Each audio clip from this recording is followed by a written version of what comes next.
do Sim.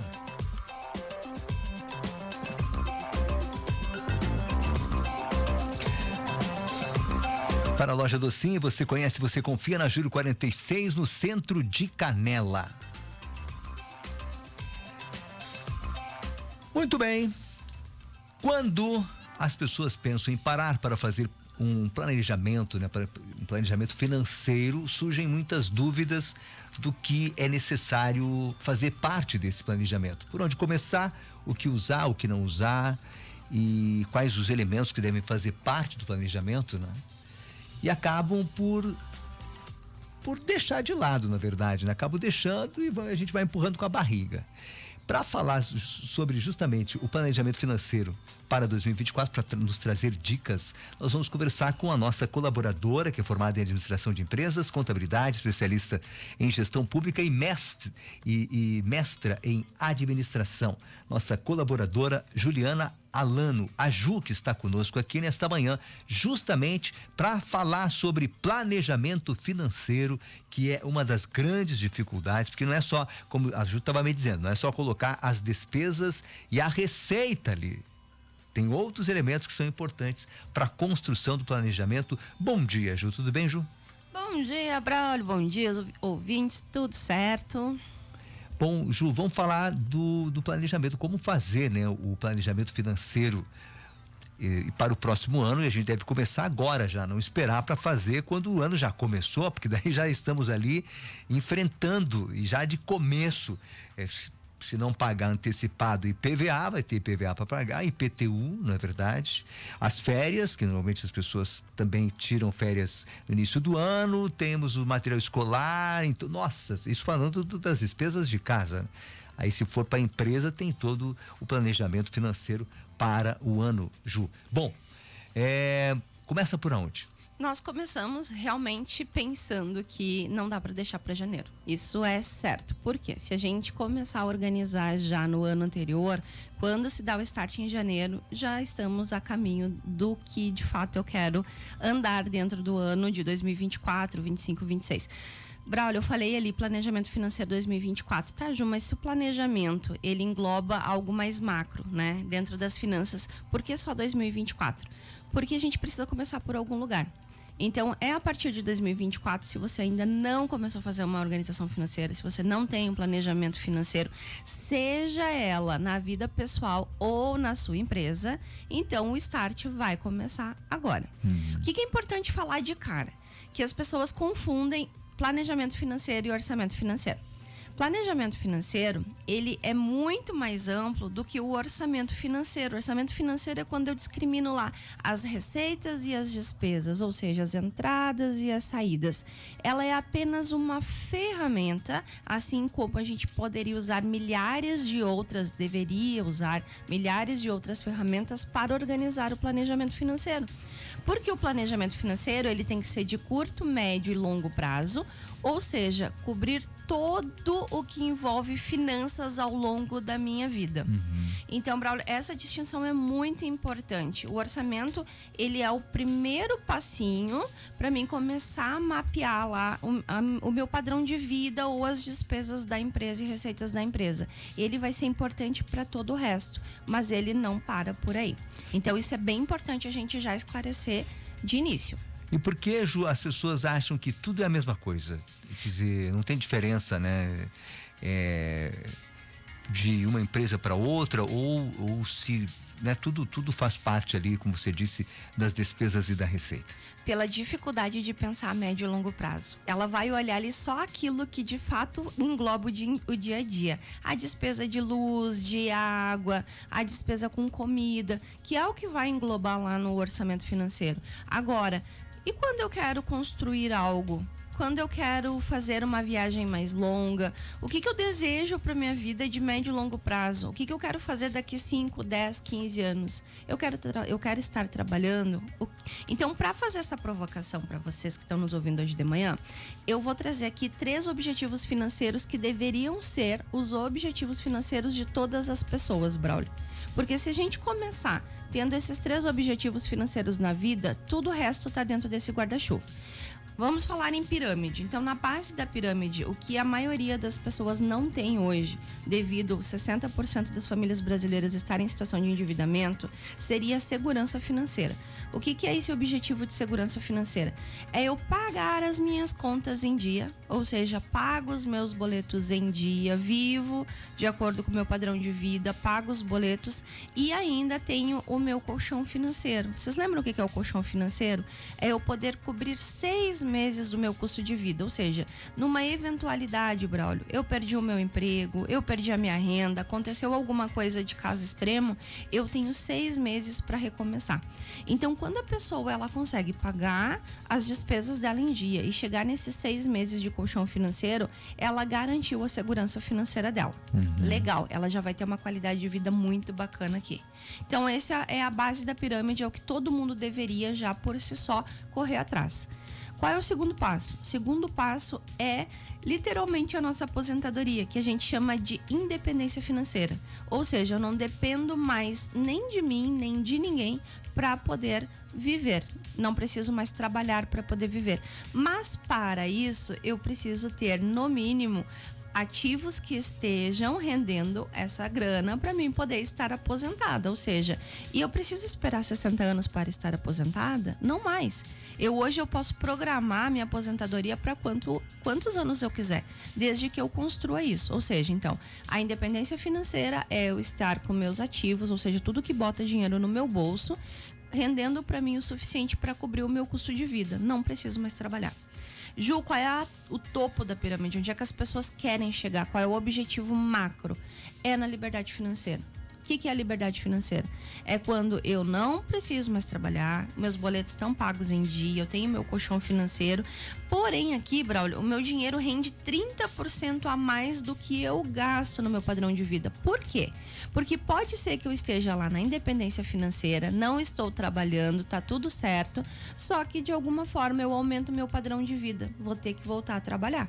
Então, lá na liberdade financeira, como o meu ativo está rendendo cada vez mais e eu não gasto toda esse custo com a minha vida, esse ganho não vai cobrir toda a minha vida, ele vai estar sobrando. Então eu mantenho ele e eu não corro mais o risco de ter que voltar a trabalhar.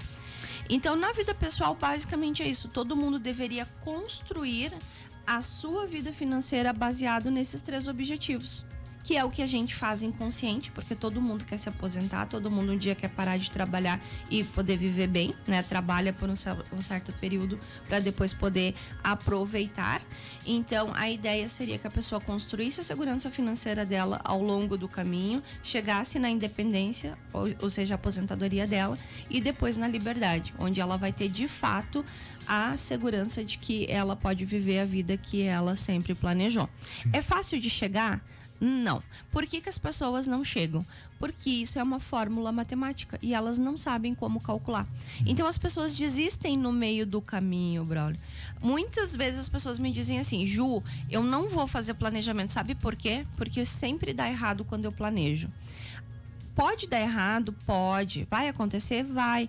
Porém, se você sabe fazer o planejamento e no meio do caminho as coisas mudam, você vai com certeza ter mais facilidade de adaptação, porque você já fez. Você não está esperando o acaso acontecer para você reagir. Você já está lidando, né, com o processo. Já está no caminho. Se eu tiver que ir para a rota A, B ou C, você fica mais fácil e menos suscetível à situação do ambiente. Porque ou você domina ou você é dominado.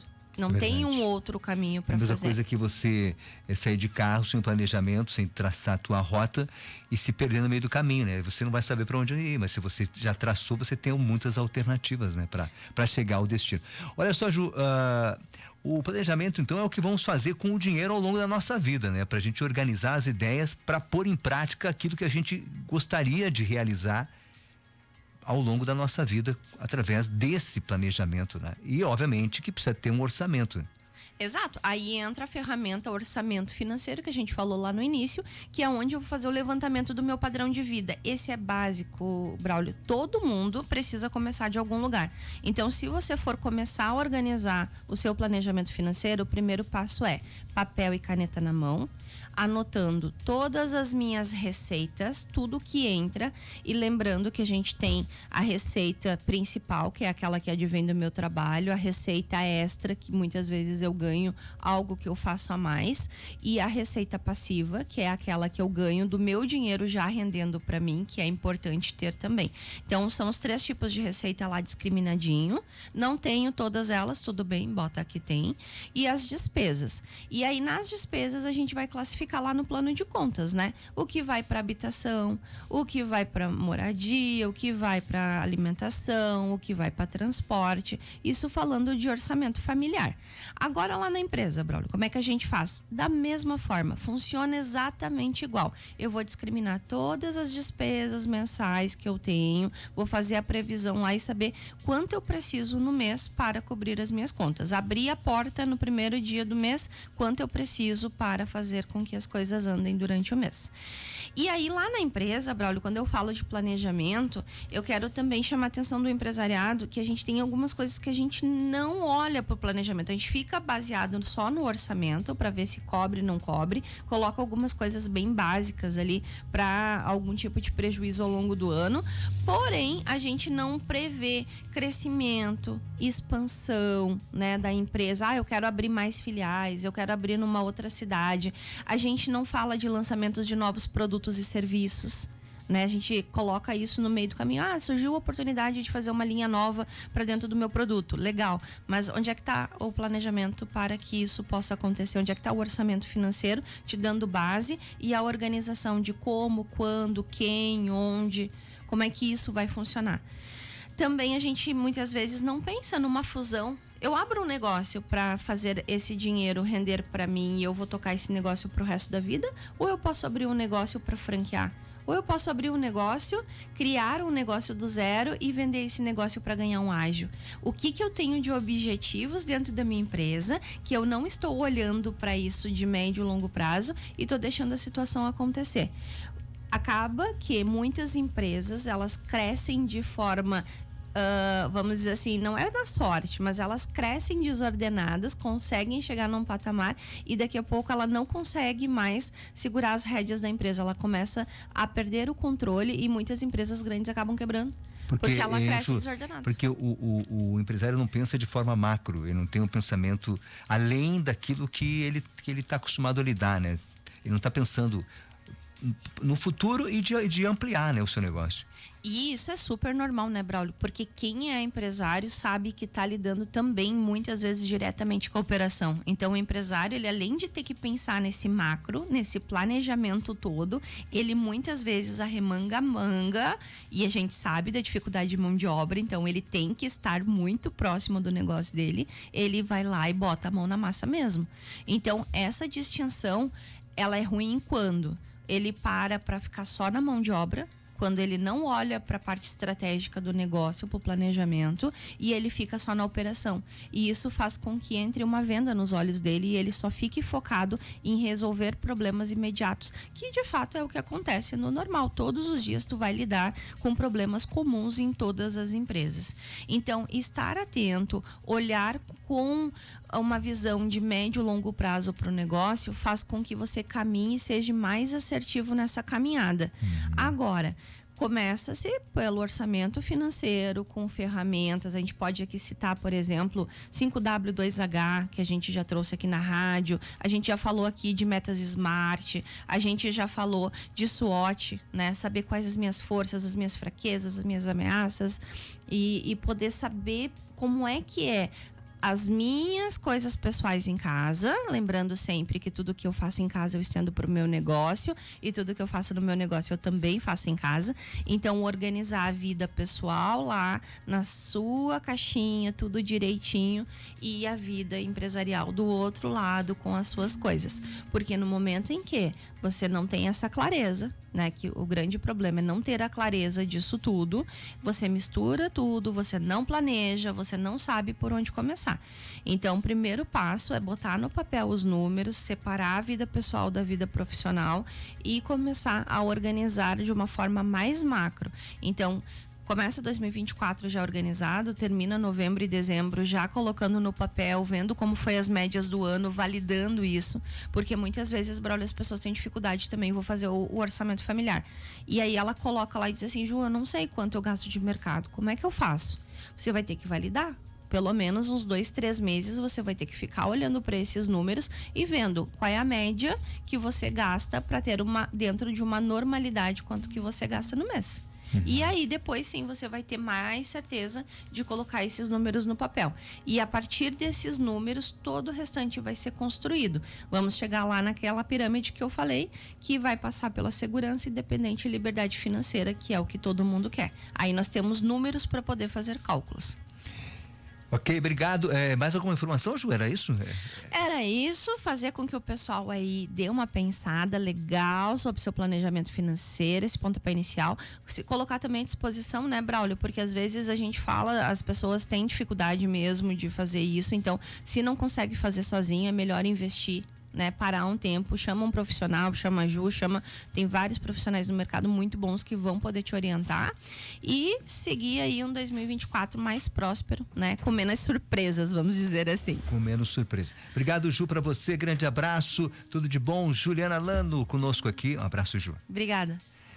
Falando sobre planejamento financeiro para 2024. O Davenas está aqui para trazer as últimas informações. Davenas, diz aí, deixa eu abrir para você o microfone, pode falar. Vamos lá, né, Braulio? Vamos começando aqui pelas vagas, então, de empregos da SIC nesta semana. Auxiliar administrativo, assistente de cobrança, contas a receber, analista financeiro, vistoriador de locação, estatística, auxiliar de limpeza, barista, atendente, assistente de serviços, assistente técnico, também temos cozinheiro, chapista, auxiliar de limpeza, copeiro, operador de bilheteria, atendente de parque, assistente de locação por temporada, consultor de vendas, garçom, garçonete, também vendedor, auxiliar de manutenção de hotel e assessora comercial. Vale lembrar aí também que tem aqui um WhatsApp, né, para o pessoal entrar em contato, 981217722, ou então você pode fazer o seu cadastro aí pelo site da SIC no www.asiccanela.com.br, né? E são então as vagas aí da ASIC, né? Uma última informação, então, 110 moradores do bairro Três Pinheiros tiveram de deixar suas casas aí, como a gente já falou ontem, e todo o morro está se movendo, né? Segundo informações, olha que coisa séria, né? E o prédio, moradores acompanharam, né? Em local seguro, nas proximidades aí para acompanhar os desenvolvimentos, e relatam que ouviram estrondo a noite toda, né? A prefeitura está em busca de técnicos para acompanhar a situação, e também há outros locais do município em estado de alerta, né? E hoje, durante o dia, então, vamos acompanhar mais informações aí. Grande abraço a todos, uma feliz segunda-feira com sol, né? Maravilha, então. Começamos então mais uma semana, um grande abraço, bom começo de semana a todos. Obrigado, Davenas. Temos também aqui o Lorisvaldo, ele disse que voltou de Sapiranga hoje, chegou no pedágio de Gramado e o orientaram para voltar até Taquara, para vir para o São Francisco, pois os bombeiros não aconselharam outro caminho. Pois é, a gente vai buscar informação, né? Porque a dúvida dele é que se tinha que vir até ali para pagar o pedágio e depois ter que voltar. Por que não informam isso? Eu acho que tem que informar as pessoas, obviamente, você está certo, né? Que as pessoas têm que fazer um outro roteiro que não esse pela 115, né? Vindo em direção a Gramado. Ele veio pela Serra Grande, está dizendo aqui, né? Sem a necessidade de passar ali pelo pedágio, obviamente, fazer um desvio para poder chegar a Gramado. Essa informação a gente vai buscar para ver, né, o que aconteceu, o que está sendo aconselhado para que as pessoas não venham depois do pedágio, né? Até o pedágio sim, mas depois do pedágio em direção a Gramado pela 115. Para encerrar o programa, nosso grande jornal regional que volta amanhã aqui pela Clube a partir das 7. A partir das 7 pela Clube 885, muito mais que rádio.